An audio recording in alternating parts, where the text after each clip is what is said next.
Okay, hello and welcome back to Super Chess Part 2. And in this, I've been thinking, and I'm gonna change. I've changed some, I've added some, and I've kept some of the moves and how they work, and I'm gonna go over them. So, so the ones that I'm keeping is I want to change how the pawns work. And if you haven't seen already, you should go and check out Part 1. And so the pawns can move back anytime they want. So let's say you played and you've developed, just normal game,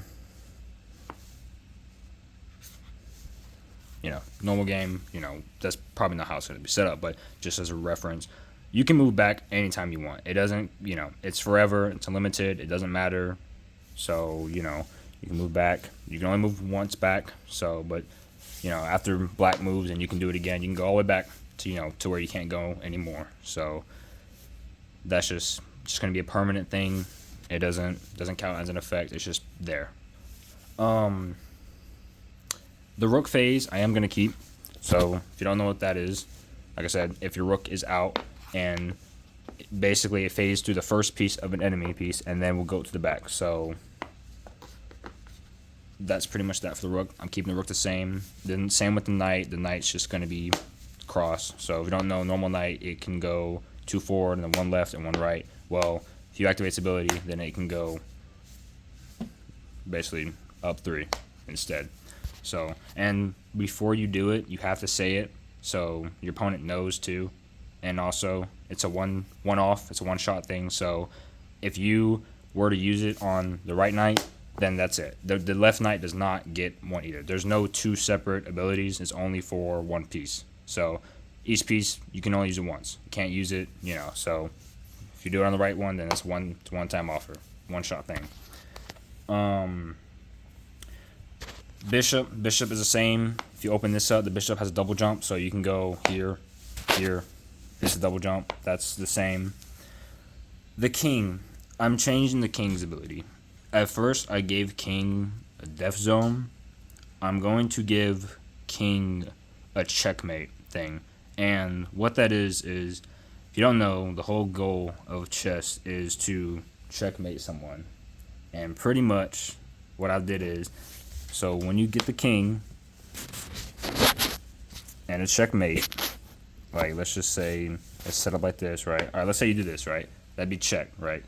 Or not checkmate, it'd be check, my bad. No, it's check. So let's say you do this, right? The king's in check. First time, check. It opens both. So what you can do is you are able to move twice, and it's only a one-time thing. So you are able to, let's say you want to do this. Let's say you want to put pawn here, and then you can move the queen. Or, yeah. Or if you wanted to, realistically, since you moved the pawn up, you can take the piece, which it is very overpowered, but that way, you have to develop a little bit more. You have to kind of think, too, about, like, okay, let's, do I want to put, this guy in check now, or, it gets people thinking and stuff. So, the queen. The queen's ability was where if she died, she would respawn back on the piece and kill that piece. I'm going to keep some of that, and I'm going to change it. So, the queen, instead, when she dies, instead of her respawning back to where she was, she respawns back here. Or you have a choice to respawn a piece that is dead. So if your queen dies and your bishop is dead, it has to be dead. You can respawn it here. But the space has to be exposed. It cannot be blocked. If it's not blocked, you cannot get back. Or, another thing, if you sacrifice 2 set pieces, you can only do this once as well. Like, if 2 rooks die, 2 knights die, or 2 bishops die, then you can get the queen back. But it has to be 2 sets. It can't be a bishop and a knight, a bishop and a rook and a knight. It has to be 2 knights, 2 rooks, or 2 bishops. And also, the queen space has to be exposed too. If it's not open, you can't revive it, and you have to wait until it's opened. So, and also I added 3 new moves for the special moves, which is, if you don't know, en passant, promoting pawn, and castle, because those are in the game. So for en passant, since en passant is already like rare, like I mean, I've only done it like a couple of times playing chess, and I mean, it's kind of it's useful, it's useless, it just depends, and you have to do it right then and there. For en passant, because this is what en passant is, right? So let me show you for people who don't know it, and or if you do know it. For en passant, a piece has to be right here like this, and then you do this. So you move, you double jump. So you know you can't take it. What you do is called en passant. You have to do it right then and there. And what you do is you do this, and you can't take it because basically you just cheated death, right? Then what I added is I call it en passant checker jump. So after you do that, right? After you en passant, then right then and there you can checker jump. So if that was here, you could checker jump here, and because if you've ever played checkers, the goal is to jump a piece, take it. So and it's still chess. So if you land on a piece, how it is, you can take both. So realistically, you would have taken the rook and the pawn. And I know it seems OP, and it is, but trust me, you'll probably never get en passant in super chess. It's gonna be rare. Promoting the pawn. We all know how promoting the pawn works. Okay, I'm just gonna clear the board just to make it easier. So how promoting the pawn works is like let me just get it down to how it would usually most likely be in a realistic endgame scenario. Just to show you how it would somewhat be, maybe. Okay, let's just say it's like this, right? This is endgame, maybe. It's not looking good for white. Black's gonna win, and most likely black is gonna win. But how it works is you get the pawn over here, right? And once you get the pawn across from the board, you are able to choose the pawn as a bishop, knight, rook, or a queen. And most scenarios, people will choose a queen. Well, what I'm doing is usually people have a rook back there or something to blocking it, to where if you do get it here, and let's say you get your queen, oh well, they can just take it, right? So if you choose a queen, you can still take it. It's not protecting nothing. But if you choose a rook, knight, or bishop, that turn, basically, it will be invulnerable. So you cannot take it, you cannot kill it. So then it'll be black's move. Black cannot take that piece because it's invulnerable, and it's a one-time thing. So if you get a second pawn over, then you can take that piece. There's no invulnerability. And then after black's turn, it's white's turn. So if black didn't move the queen, then white could take it. Okay.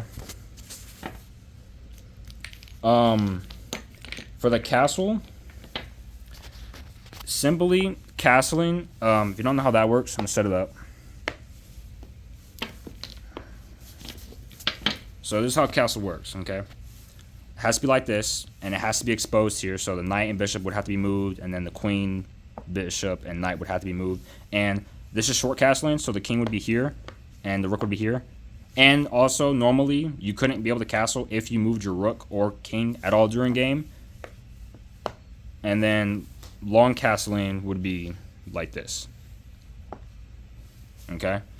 And so, for the castling specialty is two things.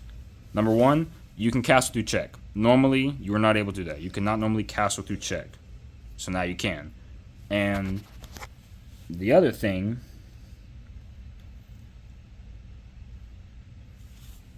hold on, I'm trying to think. I'm trying to remember. Because I was thinking of it after I did it. No, I think that was it. I think actually it was only one. I think you could just castle through check. Oh, no, my bad. I just remembered it. No. So, like I said, once you moved your king out of the spot, you basically lost the castle. You can't castle. As long as your pieces are back in the section of it, like short castle and long castle, you can do it. So, if you got put in check and you had to move your king out of check, and as long as you put it back there, then you can still castle. As long as you put it back in that section. Now, castle's only once, so if somehow you got the king out again there, you cannot castle again for a second time. You can only castle once, because, but as long as you get it back in its little section, then you can castle again. And so, but that is it. That is the idea for Super Chess 2.0. Let me know what y'all think, and if I should change anything, then let me know. Have a good day.